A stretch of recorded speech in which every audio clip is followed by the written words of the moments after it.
కరీంనగర్ జిల్లాలో నిర్మాణ దశలో ఉన్న మిడ్ మానేరు ప్రాజెక్టు కట్టకు గండిపడింది. అప్పర్ మానేరు నుంచి భారీగా వస్తున్న వరదతో మిడ్ మానేరు మట్టి కట్ట కొట్టుకుపోయింది. దీంతో అప్రమత్తమైన అధికారులను దిగువ ప్రాంతాల ప్రజలను ఖాళీ చేయిస్తున్నారు అధికారులు. దీనికి సంబంధించిన మరిన్ని డీటెయిల్స్ ప్రాజెక్ట్ దగ్గర నుంచి మా కరెస్పాండెంట్ వెంకటేష్ అందిస్తారు. Over to Venkatesh. మానేరు వాగుకు వచ్చి పడుతున్న వరదతో మిడ్ మానేరు పరిస్థితి ప్రమాదకర స్థితిలో చేరింది. అదేవిధంగా చూడొచ్చు, ఇప్పుడు మనం మిడ్ మానేరు కట్టకు పెద్ద ఎత్తున కూడా గండి కూడా పడింది. ఎందుకంటే మనకి ఇది నిర్మాణంలో ఉన్న ప్రాజెక్టు దాదాపు 22 టీఎంసీల సామర్థ్యంతో దీన్ని నిర్మిస్తున్నారు. స్పిల్వే వరకు నిర్మాణం పూర్తయింది. మట్టి కట్ట పనులు కూడా సాగుతున్నాయి. ఇంతలోనే భారీ వర్షాలు ఈ మానేరు నదిలోకి ప్రవహిస్తుండటంతో మిడ్ మానేరు కూడా దాదాపు 3.5 టీఎంసీల నీటి లెవెల్ చేరి మట్టి కట్ట పైనుంచి ప్రవహిస్తుండటంతో మట్టి కట్ట కూడా మొత్తం కొట్టుకుపోతుంది. దీనికి సంబంధించి ఆనుకొని మనకు స్పిల్వే కూడా ఉంది. స్పిల్వే మీదుగా కూడా నీరు పొంగి ప్రవహిస్తున్న దృశ్యాలు మనం చూడొచ్చు. పైన అప్పర్ మానేరు ఉంది. గంభీరావుపేట నర్మాల దగ్గర అప్పర్ మానేరు ప్రాజెక్టు ఉంది. అప్పర్ మానేరు ప్రాజెక్టు నిండి అక్కడ నుంచి వస్తున్న ఫ్లో తోటి దాదాపు 1,00,000కు పైగా క్యూసెక్లు ఈ మానేరులోకి చేరుతుంది. దీంతో ఈ స్పిల్వే మొత్తం నిండి కిందికి ప్రవహిస్తుంది. దీని కింద ఉన్న మాన్వాడ గ్రామం ఉంది. పక్కన ఈ మాన్వాడ గ్రామంతో పాటు కొదురుపాక విలేజ్ ఉంది, తర్వాత నీలోజిపల్లి ఉంది, తర్వాత ఇటు రుద్రవరం గ్రామాలు ఉన్నాయి. మనం ఈ పోతున్న వరద అంతా కూడా ఆ గ్రామాల పక్క నుంచి కూడా ప్రవహిస్తుంటుంది. అదేవిధంగా కొదురుపాకలోకి రాత్రి అంతా కూడా ఎస్సీ కాలనీలోకి నీళ్ళు వచ్చినాయి. తర్వాత ఇప్పుడు ఈ మాన్వాడ గ్రామం ఏదైతే ఉందో మనకు అతి దగ్గరలో కూడా చూడొచ్చు. ఈ మానేరు గ్రామంలో కూడా ఇప్పటికే హై అలర్ట్ ప్రకటించారు. ఈ వరద ఉధృతి పెరుగుతున్న కొద్దీ ఇది కట్ట ప్రమాదకరంగా మారి మరింత తెగే అవకాశం ఉందన్న హెచ్చరికలను కూడా ఇప్పటికే గ్రామంలో చేశారు. ఇప్పటికే జిల్లా కలెక్టర్ నీతూ కుమార్తో పాటు ఎస్పీ జోయల్ డేవిస్ ఇక్కడికి వచ్చి పరిస్థితిని సమీక్షిస్తున్నారు. ముఖ్యంగా ఈ మానేరు వాగు ఏదైతే ఉందో చాలా రోజుల నుంచే కూడా అధికారులు ప్రజాప్రతినిధులు చెప్తున్నారు ఈసారి 3 టీఎంసీల నీటిని ఆపుతామని మొదట్లో ప్రకటించారు. కానీ అక్కడ శభాష్పల్లి వంతెన పూర్తి కాకపోవడంతో ఇక్కడికి వచ్చిన వరదంతా కూడా కింద ఈ స్పిల్వేకు కింద రివర్స్ స్లూయిజ్ గేట్లు ఉన్నాయి. రివర్స్ స్లూయిజ్ గేట్ల ద్వారా ఇంతకాలం మనకు లోయర్ మానేరు డ్యాంలోకి నీళ్లు వదిలారు. కానీ రివర్స్ స్లూయిజ్ గేట్లను కూడా తట్టుకోని స్థాయిలో వరద వచ్చింది. దీంతో స్పిల్వే పైకెక్కి వరద అంతా కూడా ఫ్లో అవుతుంది. ఆ స్పిల్వే ఫ్లోగా మిగిలింది కూడా ఇప్పుడు మనం చూస్తున్న కట్ట అక్కడ మట్టి కూడా ఇంకా కొట్టుకుపోతుంది. రాను ఇది ఇంకా మరికొద్దిసేపట్లో పూర్తిగా తెగిపోయే ప్రమాదం ఉందన్న హెచ్చరికలు కూడా ఉన్నాయి. దీనికి సంబంధించి గ్రామస్తులు తీవ్ర ఆందోళన వ్యక్తం చేస్తున్నారు. అక్కడ మట్టి కట్ట ఫ్లో అవుతుంది. కొంచెం కొద్దిగా కూడా మట్టి పిల్లలు కూలిపోతున్న దృశ్యాలు కూడా మనం ఈ విజువల్లో చూడొచ్చు. గ్రామస్తులు ఏమనుకుంటారో, ఎట్లా ఆందోళన పడుతుందో తెలుసుకుందాం. చెప్పండి, ఇప్పుడు మట్టి కట్ట ఇంత ప్రమాదకర స్థితిలో ఉంది కదా, ఏమనుకుంటున్నారు? ఈరోజు అనుకోకుండా ఇట్లా వర్షం రావడం వల్ల అధికారులు 3 టీఎంసీల నీళ్లు ఆపుతామని అనుకున్నారు. కానీ ప్రకృతి అనుకూలించగా వర్షం పడడం వల్ల మాకు ఇన్ఫ్లో బాగా వచ్చడం జరిగింది. చాలా కొదురుపాక నీలోజిపల్లి ఎస్సీ కాలనీ కొదురుపాక 50% మునిగింది. మాకు అధికారులు ఈ నష్టపరిహారం ఎంత తొందరగా ఇస్తే అంత మంచిగా ఉండని మేము అనుకున్నాం. కానీ అధికారుల నిర్లక్ష్యం వల్లనే మాకు ఇదంతా. ఇప్పుడు ఈ ప్రమాదం మీకు చూస్తున్నారు, ప్రత్యక్షంగా చూస్తున్నారు. ఎప్పుడు కట్ట పూర్తిగా తెగుతుందో కూడా అర్థం కాని పరిస్థితి ఉంది. ఈ విషయంలో మరి ఖాళీ చేస్తున్నారు ఇళ్ళ ఊర్లలో చాలా మంది ట్రాక్టర్లు, లారీలు అన్ని ఎడ్ల బండ్ల మీద అన్ని కట్టుకొని ఎడ్ల బండ్లు గడ్డి అన్ని జారగొట్టుకొని అటు రోడ్ సైడ్ ఎక్కడ ఖాళీ ఉంటే అక్కడికి వెళ్ళడం జరుగుతుంది. ఇది మనకు గ్రామస్తుల ఆందోళన. ఇది పరిహారం ఇవ్వకపోవడం వల్ల మేము కొంత ఖాళీ చేయలేదు, కానీ అనుకోని వరదలు ఇట్లా ముంచెత్తాయని అనుకోలేదు కూడా మరి గ్రామస్తులు చెప్తున్నారు. అదేవిధంగా ఇంజనీర్లు కూడా ఇక్కడ ఎప్పటికప్పుడు పరిస్థితి పర్యవేక్షిస్తున్నారు.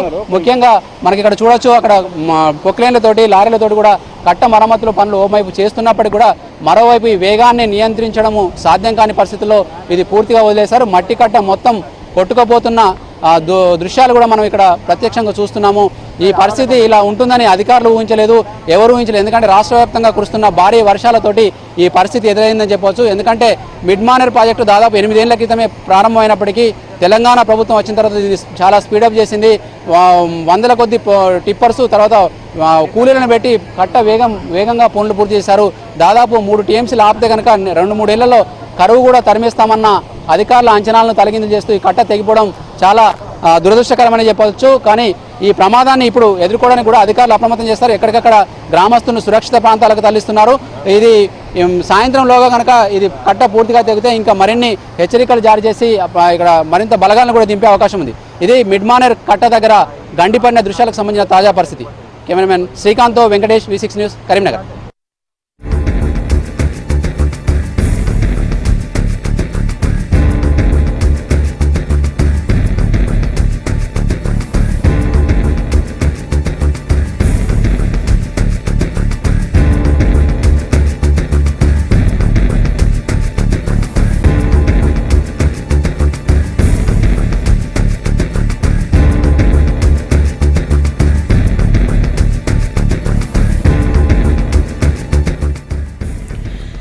మిడ్మానేరు దగ్గర డ్యాం కు గండిపడిన విషయం తెలుసుకున్న మంత్రి హరీష్ రావు అక్కడికి చేరుకున్నారు. స్వయంగా అధికారులతో కలిసి పరిస్థితిని సమీక్షిస్తూ ఉన్నారు.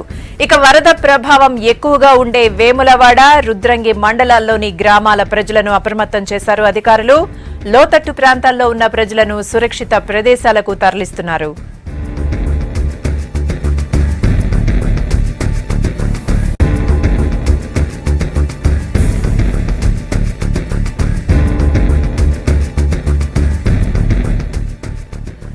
మొత్తం మీద రాష్ట్రంలో ప్రాజెక్టులకు భారీగా వరద నీరు వచ్చి చేరుతోంది. దీంతో ఇన్ఫ్లో, అవుట్ఫ్లోను స్పెషల్ గా మానిటర్ చేస్తున్నారు మంత్రి హరీష్ రావు. ఇరిగేషన్ శాఖ ఉన్నతాధికారులతో మాట్లాడుతూ ప్రాజెక్టుల వారీగా వివరాలన్నీ అడిగి తెలుసుకుంటూ ఉన్నారు. ఎక్కడ ఎలాంటి ఇబ్బందులు లేకుండా వాటర్ మేనేజ్మెంట్ ఉండాలని చెప్పారు హరీష్ రావు. అలాగే గోదావరి బేసిన్లో వరద ప్రవాహంపై ఎగువ రాష్ట్రం మహారాష్ట్రతో సంప్రదింపులు షురూ చేశారు హరీష్ రావు. అక్కడి ఇరిగేషన్ మంత్రి గిరీష్ మహాజన్ ఇంజనీరింగ్ అధికారులతో మాట్లాడి ఫ్లడ్ సిచ్యువేషన్ ను అడిగి తెలుసుకున్నారు.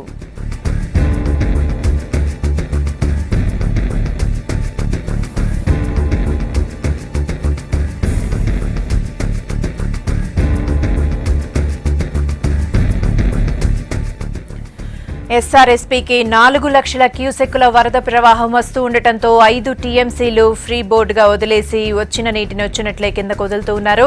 అలాగే ఎల్లంపల్లికి కూడా భారీగా వరద వస్తూ ఉండటంతో స్పిల్వే ద్వారా 4,20,000 క్యూసెక్కులు డ్యాం నుంచి విడిచిపెడుతున్నారు.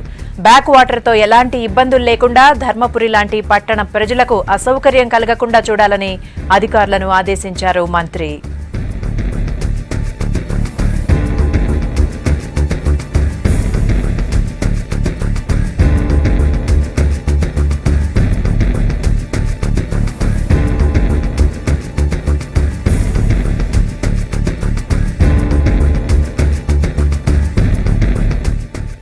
మిషన్ కాకతీయ పనులతో ఈసారి మంచి ఫలితాలొచ్చాయన్నారు మంత్రి హరీష్ రావు. వర్షాలతో చెరువుల్లో నీరు నిలబడిందని, మరో 2 ఏళ్ల వరకు రాష్ట్రంలో అసలు కరువు ఛాయలే ఉండవని అని అన్నారు.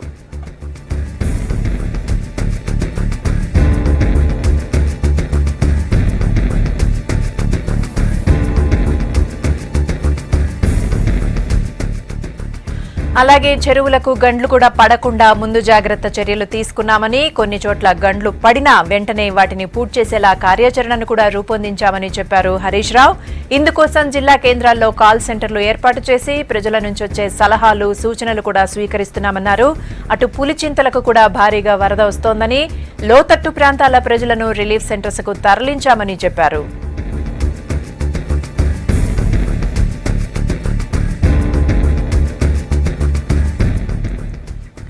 మిడ్మానేరు ప్రాజెక్టు పరిస్థితిని సమీక్షిస్తూ ఉన్నారు మంత్రి హరీష్ రావు. ఆయనతో పాటు మరో మంత్రి ఈటెల రాజేందర్ కూడా ఉన్నారు. ప్రాజెక్టు కట్టపై నుంచి నీళ్లు పొంగి పొర్లుతూ ఉండటంతో లోతట్టు ప్రాంతాల్లో ఆందోళన పెరుగుతోంది. ప్రస్తుతం హరీష్ రావు జిల్లా కలెక్టర్ నీతూ ప్రసాద్ తో కలిసి అధికారులను అన్ని వివరాలు అడిగి తెలుసుకుంటూ ఉన్నారు.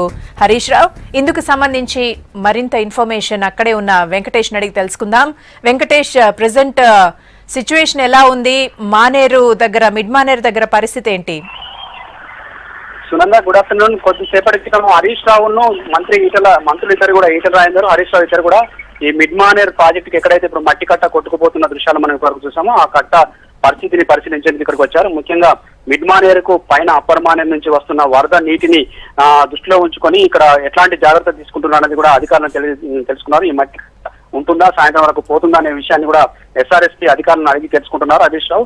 ఇప్పటివరకు కూడా మనకు స్పిల్వే పైనుంచే కాకుండా పక్కనున్న కరక మట్టి కట్ట మీదకి కూడా వరద నీరు పోతుంది. మట్టి కట్ట మెల్లమెల్లిగా కూడా మట్టి అంతా జారుతూ కిందికి పోతుంది. సాయంత్రం కల్లా ఈ మట్టి కట్ట ఉంటుందా, పూర్తిగా పోతుందా అనేది తెలియని పరిస్థితుల్లో అధికారులంతా కూడా ఇప్పటికే ఆ పక్కనున్న మాన్వాడ గ్రామాన్ని ఖాళీ చేయించారు. ఇళ్లకు తాళాలు వేసి గ్రామస్తులందరినీ కూడా సురక్షిత ప్రాంతాలకు తరలించారు. అదేవిధంగా అటు మిడ్మానేరుకు బ్యాక్ వాటర్ కూడా చాలా పెద్ద ఎత్తున వరద వస్తుంది. ఆ బ్యాక్ వాటర్ తోటి కొదురుపాక లాంటి కొదురుపాక, తర్వాత రుద్రవరం, వేములవాడ మండలంలోని రుద్రవరం గ్రామంలో కూడా కొద్దిగా నీరు వచ్చిన తోటి వాళ్ళందరినీ కూడా సాయంత్రం నుంచే, నిన్న రాత్రి నుంచే కూడా వెకేట్ చేస్తున్నారు. ఇప్పుడు హరీష్ రావు అయితే ఇప్పుడు మిడ్మానేరు దగ్గర ఉన్న పరిస్థితిని ఎప్పటికప్పుడు పర్యవేక్షిస్తున్నారు. అధికారులు అప్రమత్తంగా ఉండాలి, ప్రజలకు ఎలాంటి అపాయం లేకుండా చూడాలి. ముఖ్యంగా ప్రాణాపాయం నుంచి కాపాడాలంటే ప్రజలందరినీ కూడా తరలించాలని సూచించారు. అయితే అధికారులు ఇప్పటికే హరీష్ రావుకు వివరించారు ఏంటంటే, ఇప్పటికే మేము ప్రజలందరినీ కూడా ఖాళీ చేయించాము. మట్టి కట్ట మీదకెళ్లి నీటి ప్రవాహం పోతున్నందున ప్రమాదం ఏం లేదు. ఇప్పటికిప్పుడు మట్టి కట్ట కొంచెం కట్ అయినా కూడా పూర్తిగా మానేరు వాగు ఏదైతుందో మానేరు వాగులోకి వరద ప్రవాహం మళ్లించేలాగా చర్యలు తీసుకున్నామని చెప్తున్నారు. ఆ వరదంతా కూడా ఎల్ఎండిలోకి చేరుతుంది.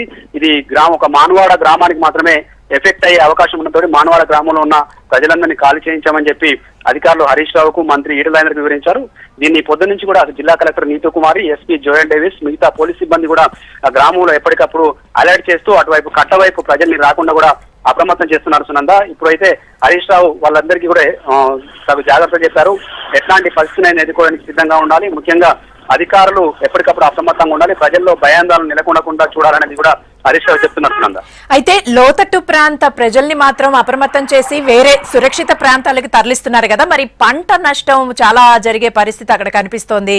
దీనికి సంబంధించి ఎలాంటి చర్యలు తీసుకోబోతున్నారు? ఈ నిర్వాసిత గ్రామాలలో ఇప్పటికిప్పుడు ఎఫెక్ట్ అయ్యే ప్రాంతము మనకు వెనుక ఇప్పుడు మనం ఇంతకుముందు చెప్పినట్టు పొదురుపాక, నీలోజుపల్లి, తర్వాత రుద్రవరం గ్రామాలు ఉన్నాయి. అది బ్యాక్ వాటర్ 3.5 టీఎంసీల వరకు ఇప్పుడు నీళ్లు ఉన్నాయని అధికారులు చెప్తున్నారు. 3.54 టీఎంసీలు వస్తే ఇప్పుడు ఈ బ్యాక్ వాటర్ అంతా కూడా ఇప్పుడు నేను చెప్పిన 3 గ్రామాల్లోకి వస్తుంది. ఇప్పుడు కట్ట కింద ఇదైతే మానవాడ నిజానికి నిర్వాసిత గ్రామం కాదు, ఇది మానవాడ దగ్గర గేట్లు వస్తున్నాయి. మానవాడ కట్ట కింద ఈ గ్రామం ఉంటుంది.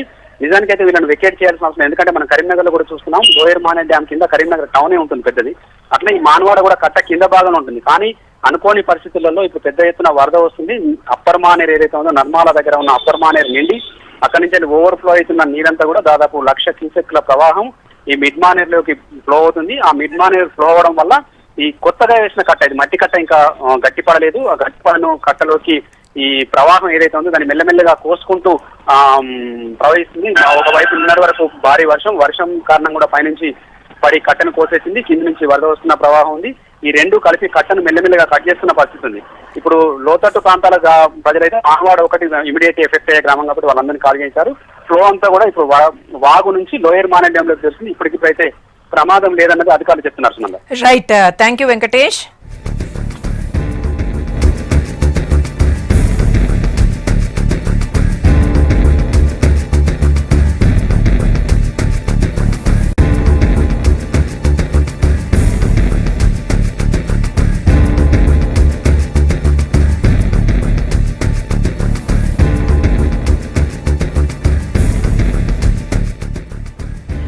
మిడ్ మానేరు దగ్గర డ్యామ్ కు గండి పడిన విషయం తెలుసుకున్న మంత్రి హరీష్ రావు అక్కడికి చేరుకున్నారు. స్వయంగా అధికారులతో కలిసి పరిస్థితిని సమీక్షిస్తూ ఉన్నారు. ఇక వరద ప్రభావం ఎక్కువగా ఉండే వేములవాడ మండలం రుద్రవరం గ్రామ ప్రజలను అప్రమత్తం చేశారు అధికారులు. అలాగే లోతట్టు ప్రాంతాల్లో ఉన్న ప్రజలను సురక్షిత ప్రాంతాలకు తరలిస్తూ ఉన్నారు.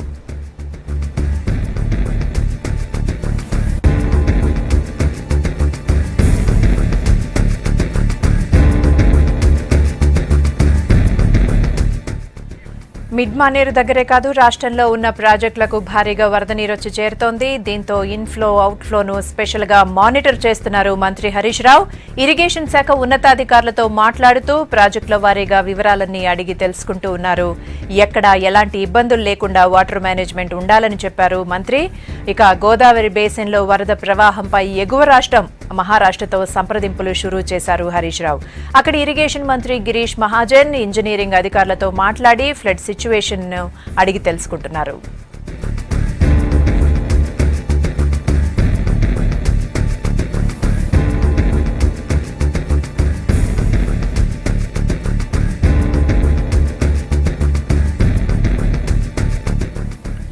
ఇక ఎస్ఆర్ఎస్పీ విషయానికి వస్తే అక్కడ 4 లక్షల క్యూసెక్కుల వరద ప్రవాహం వస్తూ ఉండటంతో 5 టీఎంసీలు ఫ్రీ బోర్డుగా వదిలేసే వచ్చిన నీటిని వచ్చినట్లే కిందకు వదులుతూ ఉన్నారు.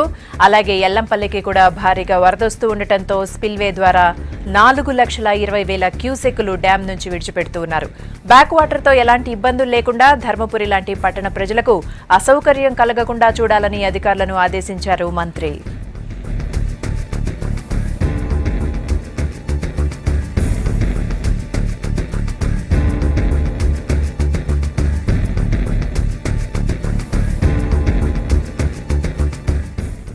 మిషన్ కాకతీయ పనులతో ఈసారి మంచి ఫలితాలు వచ్చాయన్నారు మంత్రి హరీష్ రావు. వర్షాలతో చెరువుల్లో నీరు నిలబడిందని, మరో 2 ఏళ్ల వరకు రాష్ట్రంలో అసలు కరువు ఛాయలే ఉండవని చెప్పారు. అలాగే చెరువులకు గండ్లు పడకుండా ముందు జాగ్రత్త చర్యలు తీసుకున్నామని, కొన్ని చోట్ల గండ్లు పడినా వెంటనే వాటిని పూడ్చేసేలాగా కార్యాచరణ రూపొందించామని చెప్పారు.